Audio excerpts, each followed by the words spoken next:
Now let us look at some challenges faced by the Higher Education Department in KPK. Number one is difficulty in retaining teachers in remote and hard areas. جیسا کہ ہم جانتے ہیں کہ صوبے بھر کے اندر جو ایریاز ہیں وہ بہت سنگلاخ پہاڑوں پر بھی مشتمل ہیں. ایسی جگہیں ہیں جہاں پہنچنا بڑا مشکل ہے, جہاں رہنا بہت مشکل ہے, جہاں فیسلٹیز کم ہیں بجلی اور پانی کی. تو ایسی جگہوں پہ ریٹین جو کرنا ہے ٹیچرز کو, انہیں جاب کے اندر رکھنا, یہ بہت مشکل ہو جاتا ہے. اور ہم دیکھتے ہیں کہ بہت زیادہ جو ہائی ہے وہ ٹرن اوور ریٹ ہے کہ چھوڑ کے اساتذہ کرام چلے جاتے ہیں. دوسرا, ensuring the effective participation of teaching teachers in training, کہ جو ٹریننگ کروائی جاتی ہے ٹیچرز کو ان میں ان کی افیکٹو پارٹیسپیشن, کہ وہ بہت زیادہ بڑھ چڑھ کے اس میں بھرپور اور شوق سے حصہ لیں, اس کی بھی کمی واقع ہوئی ہے. اس میں ایک کمی پائی جاتی ہے, ایک ڈیفیسٹ ہے اساتذہ کی طرف سے ایٹیٹیوڈ کا.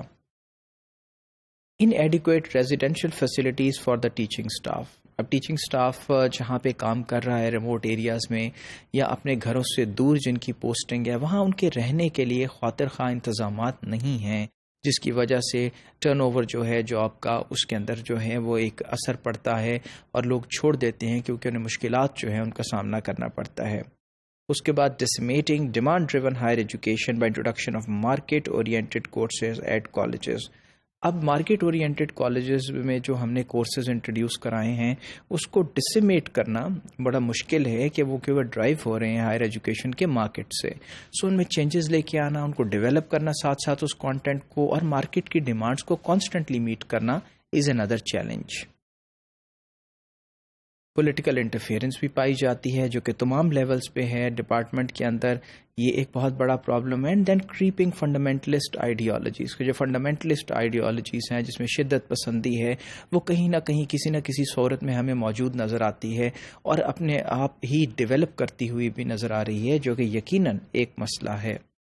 اور پھر ڈکریزنگ ہے یا کوئی سپورٹ نہیں ہے ہائر ایجوکیشن کی, اسپیشلی ویمن ایجوکیشن کی. کچھ حصوں میں خیبر پختونخوا کے یعنی کچھ حصے جو صوبے کے ہیں وہ آج بھی اگنورڈ ہے regarding female education and support in that sector. اور پھر پور سیکیورٹی ہے, وائڈ اسپریڈ ملیٹنسی ہے پورے صوبے کے اندر. اس سے ہم سب واقف ہیں کہ سیکیورٹی ایشوز بہت زیادہ ہیں, آئے دن کوئی نہ کوئی حادثہ جو ہے وہ ہوتا رہتا ہے, اور ملیٹنسی کے جو مد میں کوئی نہ کوئی نقصان جو ہے وہ معاشرے کو اٹھانا پڑتا ہے. اس کی وجہ سے یقیناً ایجوکیشن جو ہے وہ بھی افیکٹ ہو رہی ہے. اس کے بعد گورننس جو ہے وہ ویک ہے. گورننس کے اندر ہم دیکھتے ہیں کہ کمزور گورننس ہے. اور پھر کوالٹی ایشورنس کے سٹینڈرڈز ایسے لارج اسکیل پروگرام کے اوپر کرنٹ ہیومن اور فائنینشیل جو ریسورسز ہیں اسے میٹ کرنا مشکل ہے.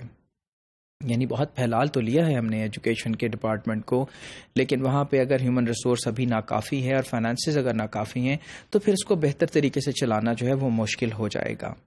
لو کوالٹی ہے انرولمنٹس کے اندر, یعنی انرولمنٹس جن میں انرول کیا جاتا ہے اس میں کوالٹی بہت لو ہے.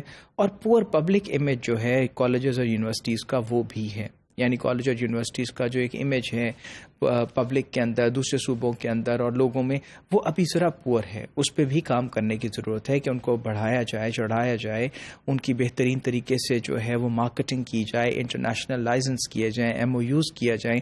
تو پھر ہی اس کے بعد ہم دیکھتے ہیں کہ ایک معاشرے میں ان کی جو شیپ ہے وہ فارم ہو جائے گی اور ایک پازیٹیو پکچر جنریٹ ہو جائے گی, جس کے بعد لوگ اور زیادہ انکلائنڈ ہوں گے for the university and college education.